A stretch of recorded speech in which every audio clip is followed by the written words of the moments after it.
I feel like I'm supposed to be here. What don't be so slow? All right. What's going on, everybody, man? So, I just want to say thank you for tuning in. This is officially the first episode of the hallway sessions with Jazel Hall. That is the hallway sessions with Jazel Hall. That's me, your boy. All right. Yeah. So podcasting wasn't something that I was really like planning to do or looking forward to. I was actually like, I never planned on doing it. But in Christmas 2024, I received some presents. I had got me a little Blue Yeti mic. I got a pop filter, a boom arm microphone stand, and then what else? These headphones right here. So yeah, man. And I wasn't really like feeling it at first, but somebody, I'm very open minded, so somebody spoke some common sense into me. They told me to utilize my gifts, so that is what I'm doing. I'm grateful for what I've received because now I'm finally utilizing it and putting it to work. About a little over a year later. Oh yeah, man. So this gonna be great. I do plan on doing interviews in the future, of course, but that is when I get me another mic. So I gotta do that. But yeah, until then, it'll just be me rambling on. I ain't no boring guy, so you probably laughing right now. But yeah, so this first episode, and I'm gonna go ahead and kick it off. I'm talking about females. I mean, that's a very common topic. Females are everywhere, We need them. They need them. They need themselves. I mean, everybody need females, of course. Yeah, they reproduce. Without them, we can't reproduce. So, they carry your kids for 9 months. I ain't no daddy yet, but of course I plan on getting there in the future. Of course, once I get everything together, you feel me? Gotta get my life on track, and then, oh yeah, find me the right one, and then get married, have some kids. Feel me? But yeah, man. So this will definitely be something that will be talked about again when I have more guests on here, because a very common topic, like I said. But what else? I'd say let's start off with this one. High school, my sophomore year. I was just in geometry, I ain't know a girl my freshman year, but we met in geometry class my sophomore year. We started catching feelings for each other, going passing notes. And one day I asked her to be my girl. Or did she ask me? I think she asked me, and then it was like, check this box. Yes, no, no. That was some high school stuff, middle school stuff, some younger people stuff. That's what we used to do. But yeah. So then we started dating. It was going great. Lasted 6 days. Her best friend got up in her ear. A dude, of course. So, you know how that goes, fellas. Yeah, they got a guy best friend. It ain't gonna work out for me unless, it's probably not gonna work out. So, yeah, just so y'all know. If you haven't experienced it yet, which most y'all probably have. But, yeah, 6 days. That was my longest relationship. No, I'm just playing. Yeah, so that was my first relationship. I mean, I don't really count that as a relationship because it didn't even last a week. So you can't even count that, bro. But moving on, a few years later, once I'm grown, I turned 20. This is when I was in Detroit. A little about a month after my birthday. And I got me a girl. We were working together. And that's how a lot of relationships start off. Working at the same job. I was at the family business. Cousin was my boss. That she had brought her resume in. And at that time, it was during tax season. So my cousin, he was doing taxes, and his dad, my uncle, they were both doing taxes. And it was just me behind the counter. So she come in bringing her resume, and then I go over and I hand it to my manager. He busy with tax clients. He ain't really paying no mind. And then you get a call like I think a couple days later. She over here talking about, did y'all check my resume? Did y'all look at it? I'm like, oh shoot. She like pressed me over the phone. Okay now. So I told her yeah. But I was lying. I didn't know if he looked at it or not, so technically I wasn't lying, but I had to take the pressure off of me. So I went over there and I asked him, and he didn't look at it because he was busy doing taxes. So, oh man. So tax season is busiest. And we had a print shop, got customers coming in all day. I'm over here running through like 4 different computers with customers. Boom, boom, boom, boom, boom. Because we did printing, we did faxing, scanning. It was a lot of stuff. It was like you're all in a one-stop shop. Did driver tests, notaries, business cards, flyers, all that stuff, man. So it was very busy. And then I guess they had lost the resume or something. So I go ahead, she emailed it. So I had printed it out again, handed it to him. And then oh man, they started cracking jokes about how I like old girl, because I had printed out, I think it was like 3 copies of the resume. I want to give one to each of my bosses because like I need help. It's busy, and I'm the only one behind the counter. Why they over there doing taxes? I mean, I don't have to go get them for like notaries and stuff, and have people waiting at the notary window, staring at me. One moment he'll be right over. Nah, it didn't work out that way.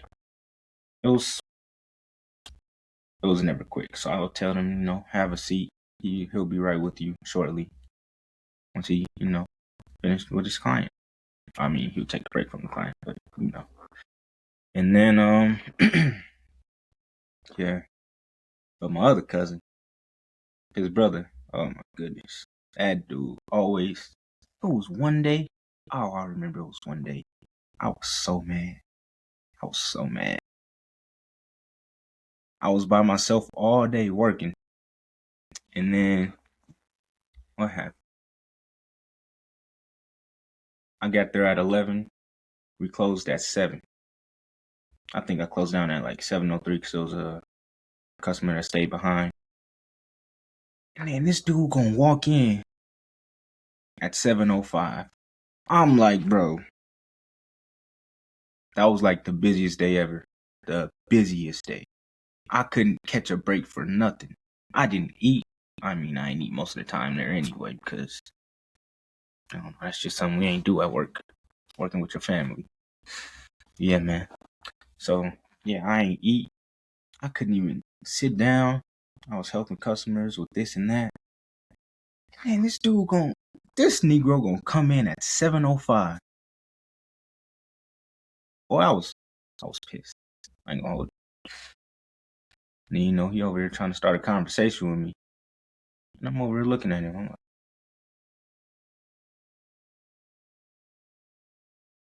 because why did you come in after we closed? I called you. I told you I needed help. I'm on the way. 7:05. Ooh, boy, I was so heated. I mean, I ain't gonna do nothing. It's my family. Most I'm gonna do is say something to him. That never worked. But hey, I know how people are. But yeah. So back to the topic. She had came in for a road test one day, and she had failed. I was over there filling out her paperwork, getting her ready for the examiner, which was another one of my cousins. So got her filled out and everything, and told her she could wait. Then he go over there, he start talking to her. She had brought up the job or the resume as I was like filling out her paperwork. And then, I'm like, all right, I'll talk to him about it. He went over there to talk to her. She failed the road test. I'm like, oh boy. Usually when people came in and they wanted a job there, if they failed the road test, they didn't come back. Like, yeah. I mean, they didn't want the job no more because they failed. I mean, I don't really understand it, but I mean, get better at driving. That's all. But she had failed, and then I guess like a couple days later, she there working. I'm like, yes, I finally got me some help. So yeah, man. And then a little bit after, she go on the road test again. She passed.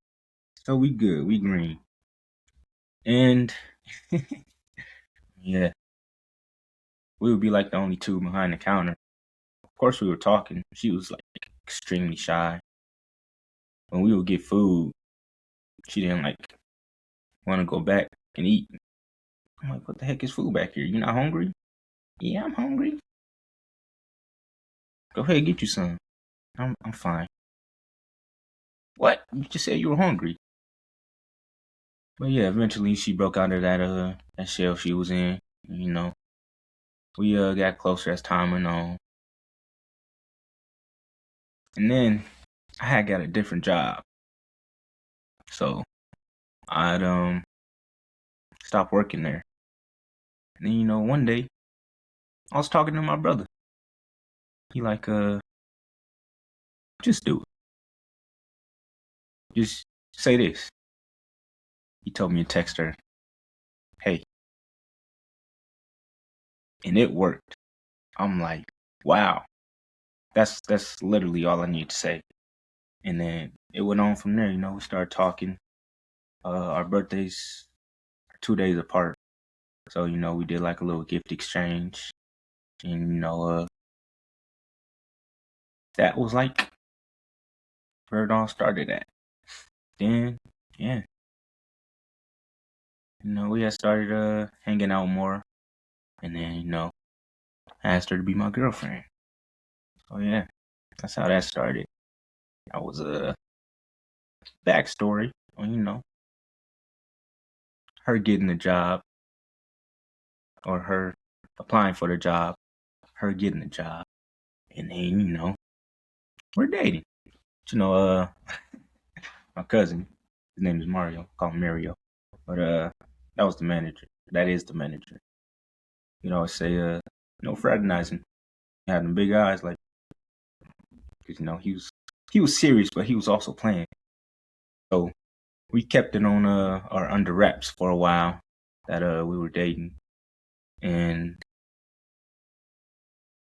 I think I don't remember how they found out.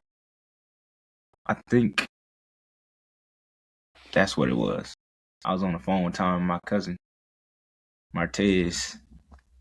We were talking about girls, of course, and I think he brought up her name, and yeah, I told him, and then they had found out then.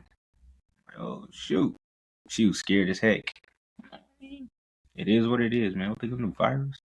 I mean, I know I wasn't gonna get fired because I was like there all the time. They needed me, and with family. But her, I mean, she was good. She ain't had nothing to worry about. But she was worried. Yeah, they found out, eventually as time went on, got closer, started cracking jokes. And, they would always say stuff about us. Put me in the hot seat It's the worst when it's your family and it's somebody older than you, because you can't say nothing to them. You want to say things, but you gotta have that respect. If they like a certain age, yeah. I mean, he was in his late 40s. So what am I gonna say? I'm a 20-year-old, but I'm a talk back to my older cousin, who's also my boss. No, why would I do that? I mean, yeah, it's a respect thing. So let him get his words off or crack his jokes and everything. And then when they group up, oh, that's the worst. I tell you. But yeah, put in the hot seat. I seen it with my brothers plenty of times when they with their girls. Parents or no, family bring up, oh, this not old girl who you was talking about. She don't look the same. What's her name? That ain't the same name. Wow, y'all are wow. They really trying to get you caught up. But the strong ones always stay. You gotta have thick skin in my family, cause yeah, boy, I tell you. I mean, I really think in any family, but like this one, whew, they are tough. Just like me with my sisters. But yeah, I mean, I learned from the best. So yeah, man. But yeah, we were dating for what? Yeah, a little less than 2 years. Long distance. That was the breaking point. So once that was over, or I had moved back out here to Vegas because I got accepted into an acting class in Cali. So I like to do things in person rather than virtually or online because it's not the same when you're online. I mean, you don't get to interact like you do in person, or the vibe ain't the same, or it ain't there.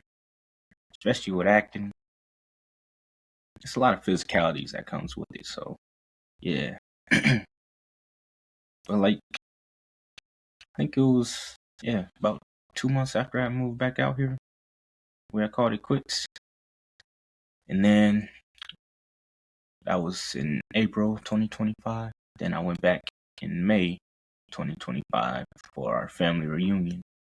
You know, we had seen each other. We kind of like wanted to like, I guess, confirm or just what am I trying to say? Clarity. We wanted clarity of how things were gonna work out. So yeah, we seen each other. She even came to the family reunion, hung out. But when I got back, I'm like, yeah, it's not gonna work out. I can't do it. But yeah, man, that was that. I mean, we talked a couple times afterwards, and then she started talking about she catching feelings again. And, so yeah, she basically like told me not to text her unless it was an emergency. So I'm like, okay, you know, I posted something on social media about my acting. She said, congrats and something. I said thank you, and I was like the last conversation we had. So yeah, but out here in Vegas, I mean, when I moved back, I really, talked to a couple girls. Wasn't nothing too serious. Nothing too serious. So yeah, and now I'm here. I'm just trying to get things together, get things situated in my life so that I can, handle, or when the time comes, I'll be ready to, have a lady in my life. Because at this moment, I'm working on, building building myself, my finances, getting my life together, before I get back into that. So yeah, that's what I'm doing now. But yeah, man, that's what